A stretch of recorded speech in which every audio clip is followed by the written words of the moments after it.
Buenas tardes, amada iglesia. Estamos una vez más en nuestro tiempo de enseñanza y vamos a aprender hoy sobre 8 columnas de la vida cristiana. Para este tiempo, ¿verdad? Quiero dividirla en 4 y la próxima vez que nos oigamos sobre este medio vamos a retomar las otras 4.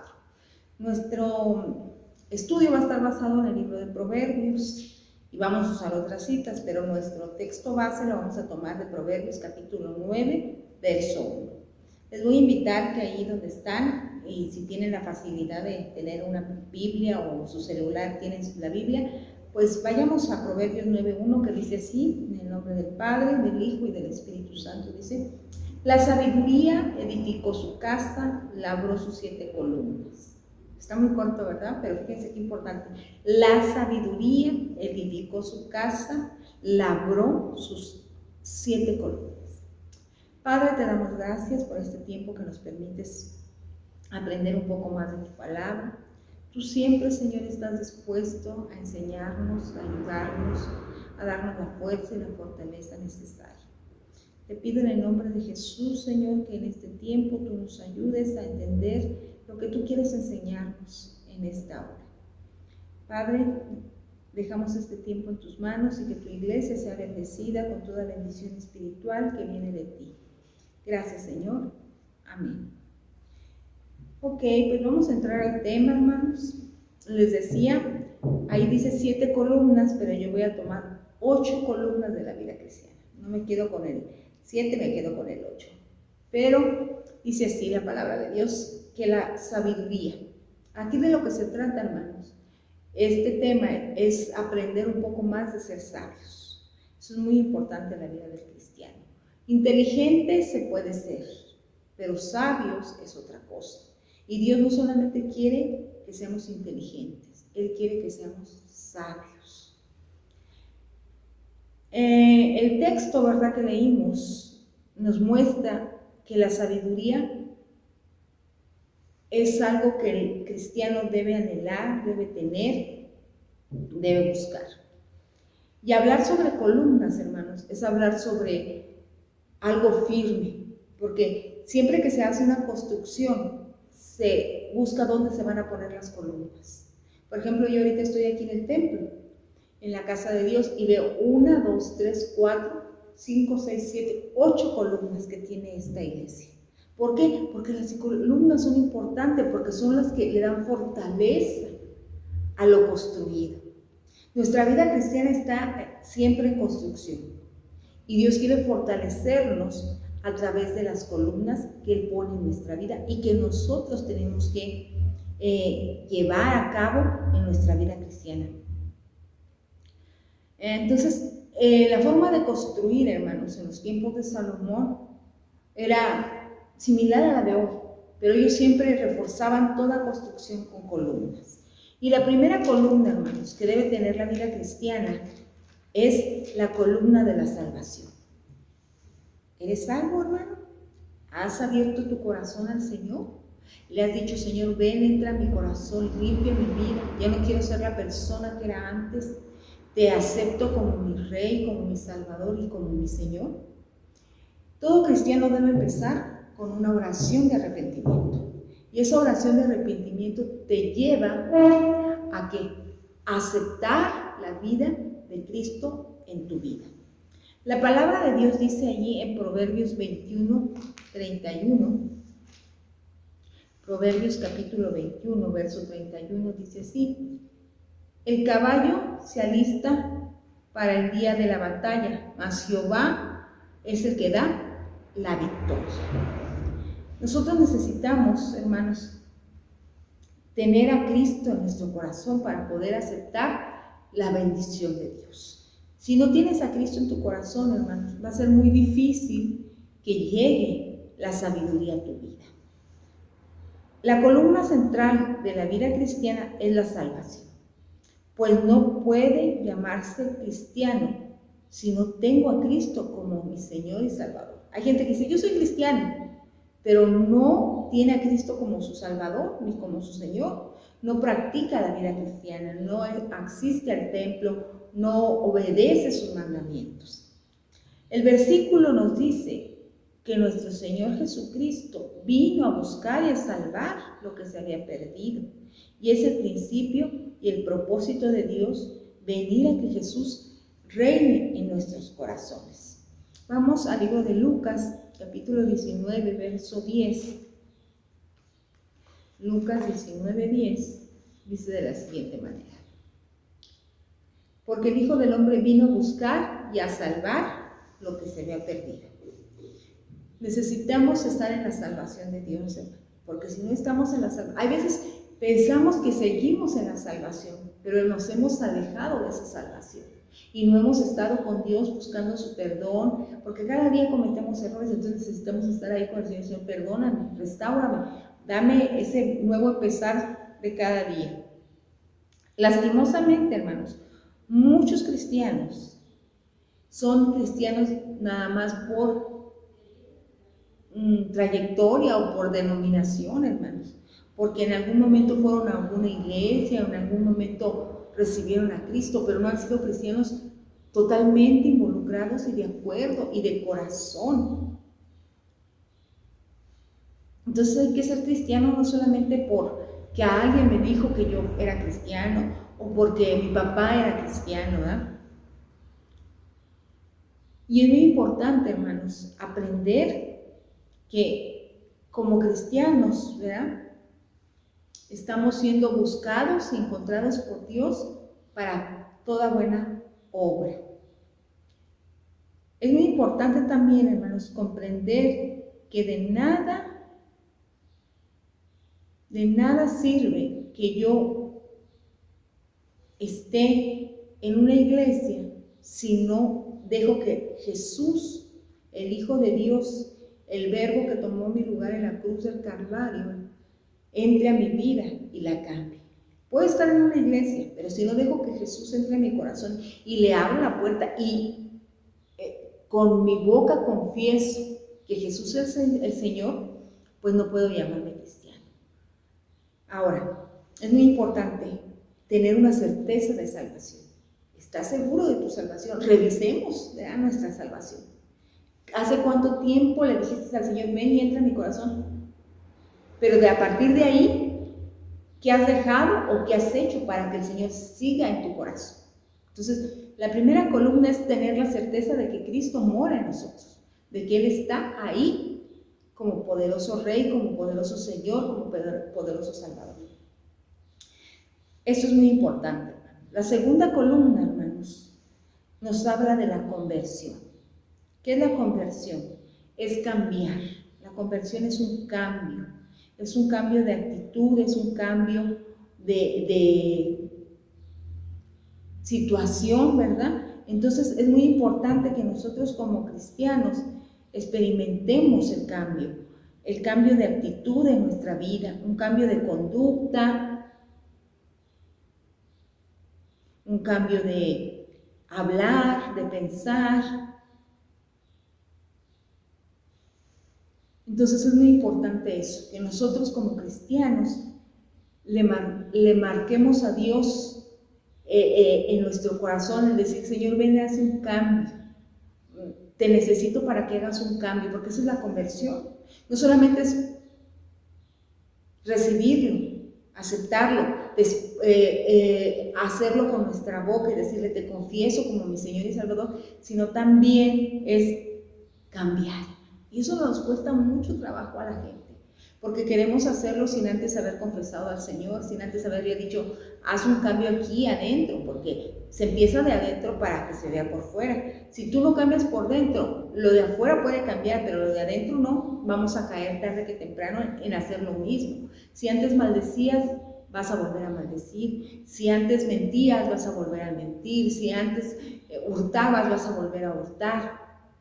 Por eso el Señor quiere que tú te cerciores y que yo me cerciore de que haya un cambio. Después de que acepté a Jesús, después que lo recibí como mi Señor y como mi Salvador, un cambio es importante. Y eso se va a lograr solamente con la presencia de Dios en nuestras vidas. Dice la palabra de Dios ahí en Juan, vamos a Juan, capítulo 3, verso 7. Dice, no te maravilles de lo que te digo, os es necesario nacer de nuevo. Nicodemo se sorprendía de la palabra que el Señor le dijo, es necesario que nazcas de nuevo. Y Nicodemo se fue a lo natural y dijo, oye, no se puede porque yo ya soy un hombre adulto, mayor, ¿cómo yo puedo regresar al vientre de mi madre? Pero Jesús no le dijo eso en lo literal, sino que le dijo, es necesario que tu mente cambie, Nicodemo, que tu corazón cambie, que tu forma de hablar cambie, que tu forma de actuar cambie. Es nacer de nuevo, es una conversión, hermano. El nuevo nacimiento se llama también conversión, es decir, que nuestros estilos de vida le agraden a Dios. Dejar de hacer aquello que no le agrada a Dios. A Dios no le agradan las cosas pecaminosas como el mentir, el robar, los celos, las iras, las contiendas. Eso está muy bien establecido en la palabra, lo que a Dios no le agrada. Y eso es lo que debemos cambiar en nosotros. Ok, ya le dije al Señor que entrara en mi corazón, ya le di permiso. Ahora, ¿qué debo cambiar? Analizarme. Señor, es que me cuesta mucho trabajo dejar de mentir. Toda la vida he mentido. Entonces, dale permiso a Dios de que cambie tu corazón. Y tú mismo, revisa tu corazón. Señor, necesito revisar mi corazón para que esas mentiras que antes salían cada 5 minutos empiecen a menguar, empiecen a ser desechadas y empiece yo a tomar la verdad como mi bandera, ¿verdad? Isaías capítulo 16, verso 17 nos dice, vamos a libro de Isaías capítulo 16, verso 17, nos dice de la siguiente manera. Déjenme buscar. Isaías 1, verso 16 y 17 dice así. Aleluya. Lavaos y limpiaos, quitad la iniquidad de vuestras obras de delante de mis ojos, dejad de hacer lo malo, aprended a hacer el bien, buscad el juicio, restituid al agraviado, haced justicia al huérfano, amparad a la viuda. Aquí el Señor le está dando ciertas indicaciones al pueblo de Dios de cómo deben cuidar de nacer de nuevo o de ser convertidos, de lograr un cambio. Me llama mucho la atención. Aprender a hacer el bien. Hay gente que está muy diestra en lo malo. Aprende a hacer lo malo.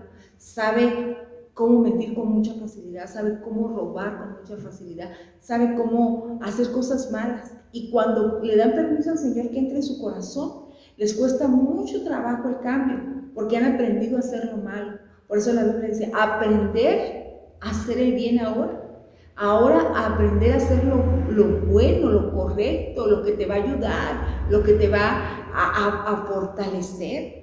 Entonces, hermanos, cada uno de nosotros debe vivir a la manera de Dios, no a la manera que el mundo te ofrece o a la que tu criterio personal te ofrece. Debemos aprender a vivir a la manera de Dios. La manera de Dios es vivir una vida de obediencia, vivir una vida de acatamiento a sus normas, a sus reglas, y que aprendamos a hacer lo bueno, dice. Quitad y lavaos, dice el Señor, de toda iniquidad y aprendan a hacer lo bueno. Entonces, después de que yo acepto a Cristo como mi Salvador, que es lo primero que debo hacer como primera columna para que el edificio se mantenga fuerte, tiene que venir esa conversión o nuevo nacimiento que me va a mantener en un cambio continuo, en un hacer de nuevo, en un aprender, dejar de hacer lo malo y en un aprender a tomar las cosas buenas y nuevas que Dios me está ofreciendo. Ahora, el cristiano no se trata nada más de ya no hacer lo malo, sino de aprender cada día a hacer lo bueno. Yo siempre pongo este ejemplo, hermanos. Hay un momento en que los árboles se quedan sin hojas, es en el otoño, pero no se quedan así para siempre. Viene la primavera y vuelven a tomar su verdor y vuelven a tomar hojas.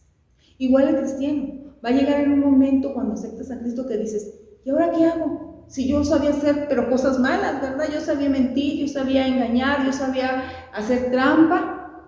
¿Ahora qué hago? Pues tienes que tomar la palabra de Dios y aprender a hacer lo bueno, y aprender a perdonar, aprender a amar, aprender a respetar, aprender los lineamientos de Dios. Porque no se trata solamente de quitar y de borrar, sino de llenar eso que quitaste con cosas buenas, con cosas productivas, que traigan crecimiento a tu vida espiritual. Un cristiano no es una persona que ha dejado lo malo, sino que es una persona que está luchando cada día para hacer lo bueno y agradarle al Señor. Hay gente que se conforma y dice, ay, yo ya dejé, y se sienta muy a gusto, ya dejé de hacer lo malo. Pero ¿qué estás haciendo ahora como cristiano? Porque no se trata nomás de dejar, como les decía hace un momento, ¿qué estoy haciendo ahora para agradar a Dios? O sea, ya dejé de mentir, pero ahora bendigo a Dios con mi boca, ahora alabo a Dios con todo mi corazón. Ya dejé no sé, de serle infiel a mi esposa, pero ¿qué estoy haciendo para restituir todos esos engaños que le hice, todas esas mentiras que le conté? Ahora estoy siendo un hombre que colabora, que ayuda a su esposa, que la bendice, que la alaba, que le dice cosas hermosas. Porque no se trata nomás de que ya no lo hago. Ay, ella sabe que ya no lo hago. Sí, pero todo el tiempo que estuviste haciendo lo malo, ahora aprende a bendecir a tu esposa, aprende a amar a tu esposa y a hablarle palabra de bendición a tu esposa. Ahora, muchos pudiéramos estar pensando, hermanos, que es bien difícil dejar de hacer lo malo y hacer lo bueno, pero la palabra del Señor nos dice que no podemos solos, pero sí con la ayuda de nuestro Dios. ¿Es cierto?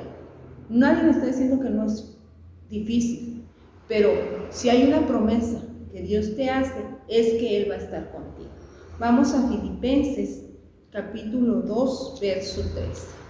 Filipenses capítulo 2, verso 13. Dice así la palabra de Dios de la siguiente manera. Porque Dios es el que en vosotros produce así el querer como el hacer por su perfecta voluntad.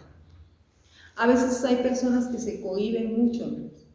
Y dicen, es que yo no puedo ser amoroso con mi esposa porque siempre he sido seco, siempre he sido así. Pues sí, pero ya no es lo que Dios quiere, ahora es lo que Dios quiere que tú hagas. Y Dios quiere que tú seas una persona amorosa con tus hijos, amorosa con tu esposo. Y Dios te dice, yo te voy a dar el hacer como el querer. Entonces tú le tienes que poner a Dios y decirle, Señor, yo no puedo decirle una palabra de amor a mi esposa. Cámbiame esa forma de ser por una persona amorosa, que yo pueda empezar de poquito a poquito a decirle que la amo, que la quiero, a mis hijos que los bendigo, que les deseo lo mejor, que Dios les ama. Porque nunca me han oído decir eso, siempre me han oído decir palabras ásperas, palabras enojadas, molestas. Y dice, Señor, va a ser difícil, pero no imposible, si me pides a mí que ponga en ti el querer como el hacer. Y también dice la palabra ahí más adelantito en Filipenses 4:13, que ese no lo sabemos mucho, soy de memoria, todo lo puedo en Cristo que me fortalece. Y en los momentos que digas, es que no puedo, me da pena, ¿qué va a decir si nunca le he dicho a mi hijo que lo quiero o que lo amo, ni a mi esposa? Ahí inyéctate esa palabra y decir, Señor, lo puedo en Cristo que me fortalece. Mujer, te amo, hijo, te amo. Si le tienes que pedir perdón, pídele perdón. No en tus fuerzas, porque tú vas a decir, te vas a sentir incómodo porque nunca lo has hecho. Por eso necesitamos venir a Cristo que nos fortalece, ir a Cristo que nos fortalece. Entonces, estamos en el entendido que lo primer paso que debemos hacer para una vida cristiana con columnas fuertes es aceptar a Cristo en mi corazón. Pedirle que venga, limpie y habite ahí. La segunda, procesos de cambio, conversión, un nuevo nacimiento. Ahora vamos a la tercera, que es el temor de Dios. Dice la palabra de Dios ahí en Proverbios, vamos a Proverbios 19:23. Vamos a Proverbios capítulo 19, verso 23.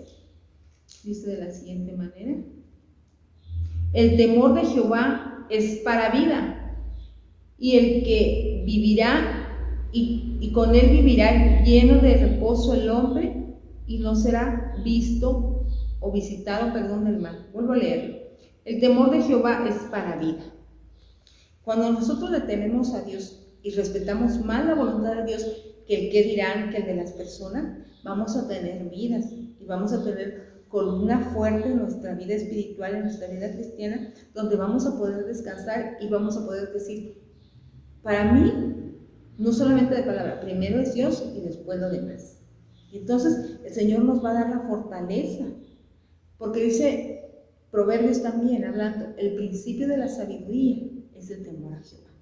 Y el salmista, hermanos, lo vuelve a tomar como un temor, pero un temor de miedo, hermanos. Ese temor no es bueno.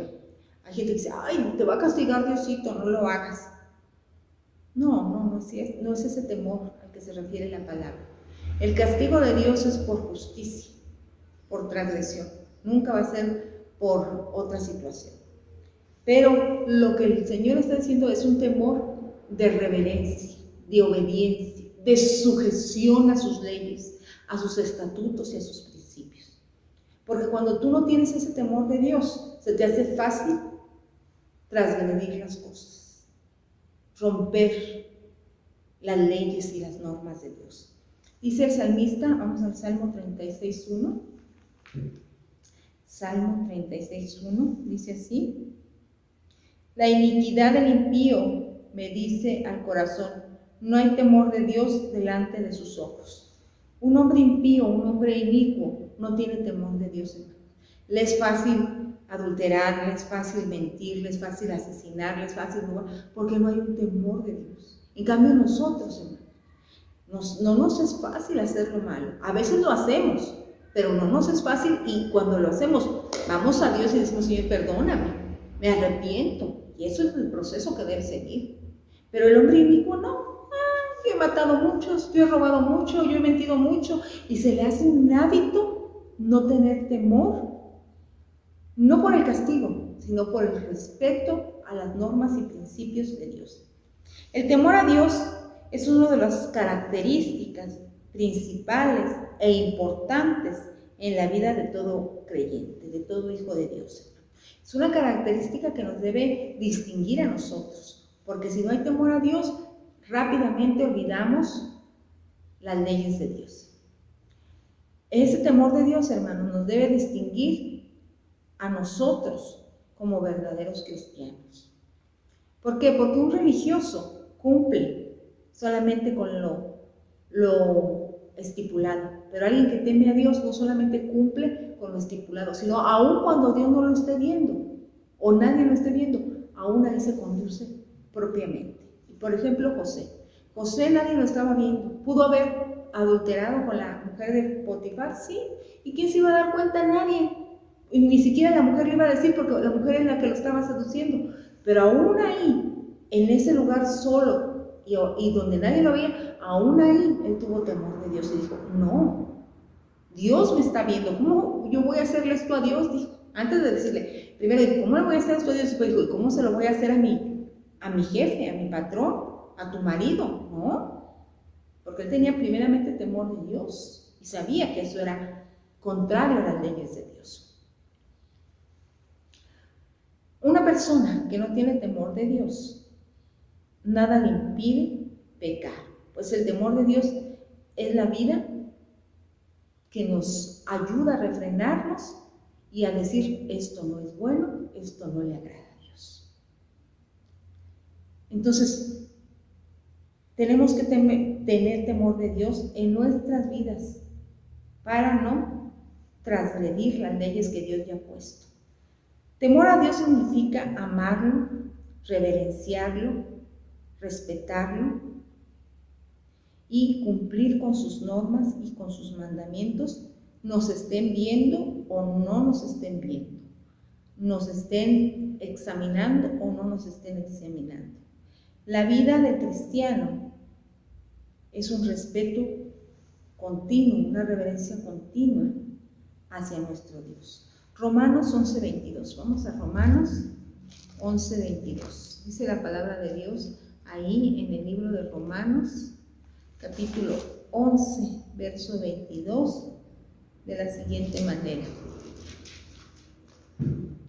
Dice así: mirad pues la bondad y la severidad de Dios, la severidad ciertamente para con los que cayeron pero la bondad para contigo si permaneces en su bondad, pues de otra manera tú también serás cortado.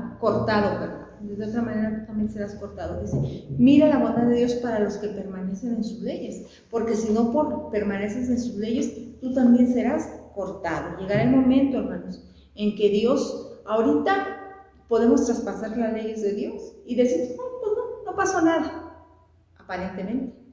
Pero llegará el momento en que Dios diga, mira, cuántas oportunidades te di y en todas traspasaste mis estatutos, mis leyes. Llegó el momento en que te juzguemos y que te pongas a cuenta, ¿verdad? Entonces ahí quedaríamos a echar el tiempo para atrás, ¿verdad? Quedamos o vamos a pensar, ¿por qué no me das otra oportunidad? No, tuviste muchas, pero siempre transgrediste la ley de Dios porque te faltó temor a Dios, respeto a Dios, obediencia a Dios, sujeción a Dios. Y por último, quiero hablar de la cuarta columna, hermanas, en esta hora, que es la asistencia a la iglesia. Van a decir, ¿qué tiene que ver esto para que yo sea fuerte? Mucho tiene que ver, hermano. Mucho tiene que ver el que tú estés en la casa del Señor. Si no, David no hubiera dicho, es mejor. Si no, hubiera dicho, yo me alegré con los que me decían. Es muy importante asistir en la casa de Dios, porque llegarán momentos en que estés enfermo, que estés anciano y ya no vas a poder, hermano, y tu corazón va a velar y en los tiempos que pudiste aprovechar no lo hiciste. Esperemos que no lleguen esos tiempos y que tú sí estés aprovechando el tiempo de estar en la casa de Dios. Y para eso vamos a Hebreos 10:25, un texto que también no lo sabemos, pero que tenemos que vivirlo, ¿verdad? No solamente saberlo, sino vivirlo. Entonces vamos a Hebreos capítulo 10, verso 25. Dice así de la siguiente manera, Hebreos 10:25. Permítame porque no alcanzo a ver aquí el verso que es. Dice así, no dejando de congregarnos como algunos tienen por costumbre, sino exhortándonos y tanto más cuando veis que aquel día se acerca. Pablo hablándole a los hebreos, para los que creen que Pablo escribió Hebreos, hay otros que no, ¿verdad? Yo pienso y estoy casi segura que Pablo fue el que escribió Hebreos, por las pruebas que hay. Y les dice, ¿saben qué? No dejen de congregarse, y más cuando ven que ese día se acerca. Y yo pienso, hermanos, que si ellos se congregaban, siendo que faltaba mucho tiempo, ¿cuánto más nosotros, que faltan menos tiempo y poco tiempo para que el Señor venga? Es posible pensar, hermanos, y decir, no es importante. Yo en mi casa puedo hacer un altar familiar, yo en mi casa puedo, y nadie te está diciendo que no, y es parte del crecimiento espiritual, pero el congregarse es bíblico, y el congregarse Dios lo dejó estipulado en la palabra para que lo hagamos. Entonces todo lo que Dios dice que hagamos es bueno y provechoso para nuestra vida. No es posible separar la vida cristiana y decir, yo soy cristiano, si no vas al templo. Siéntelo mucho, ¿no? Te estás engañando tú mismo, te estás así, tapando los ojos, haciéndote creer algo que no es cierto. Tú eres cristiano porque convives con cristianos, porque habitas en la presencia de Dios. Y yo sé que diariamente Dios está en todo lugar. La Biblia dice que Dios donde quiere está. Eso no lo podemos quitar de la Biblia tampoco. Pero dice, mi casa es casa donde tú irás a bendecir mi nombre, donde tú estarás con mi pueblo y ahí te te estarás congregando. Y ahí voy a derramar bendición y vida eterna, dice la palabra. Entonces es muy importante, hermanos, que nosotros no dejemos de congregarnos. La asistencia en la iglesia no es parte de un ritual o de algo sin importancia.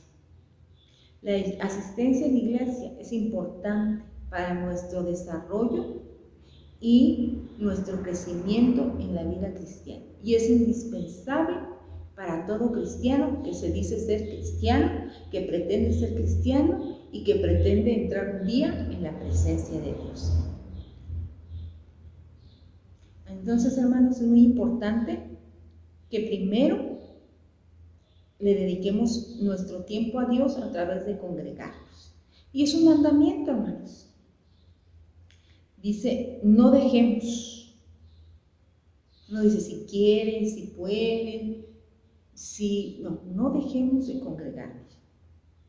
¿Por qué? Porque eso, el no dejar de congregarnos, hermanos, nos ayuda a crecer en fe. De por sí, a veces nuestra fe es bien chiquitita, no llega ni al grano de mostaza, y cuando no te congregas, como que esa fe se va haciendo más pequeña. Pero cuando te congregas, la inyección de fe de otro hermano que ahorita en este momento está más fuerte, te inyecta a ti esa fortaleza y sales con una fe más fortalecida. Dice la palabra de Dios en Romanos 10, 17, vamos a Romanos capítulo 10, verso 17, dice así, de la siguiente manera. Dice así, Romanos capítulo 10, verso 17, dice así. Aleluya, casi no veo con esta Biblia. Dice así la palabra de Dios en Romanos 10, 17. Así que la fe es por el oír y el oír la palabra de Dios. Tenemos que estar oyendo palabra de Dios. Y no solamente la palabra que se expone los domingos, sino la palabra que mis hermanos me dan cuando vengo a la iglesia. Yo me voy bendecida cuando vengo a la iglesia, hermanos. Y ya no falta quien me dé una palabra, no falta quien me ore por mí, no falta quien me diga Dios está contigo. Y esa palabra es de bendición a mi vida. Y nuestra fe se acrecenta. Por eso el Señor dice, no dejes de congregarte, porque tu fe va a crecer. No, y el congregarnos, hermanos, nos hace ser más fuertes y ser más fortalecidos en el Señor. Vamos a Santiago 4:17. Libro de Santiago, capítulo 4. Santiago, capítulo 4, verso 17. Fíjate lo que dice la palabra de Dios aquí en Santiago 4:17. Dice así de la siguiente manera. Y el que sabe hacer lo bueno y no lo hace, le es pecado. Cuando tú dejas de congregarte, hermano, te es pecado. Disculpa si eso no es algo que te gustaría oír, pero es la verdad. La verdad es que cuando sabemos hacer lo bueno y no lo hacemos, nos es pecado.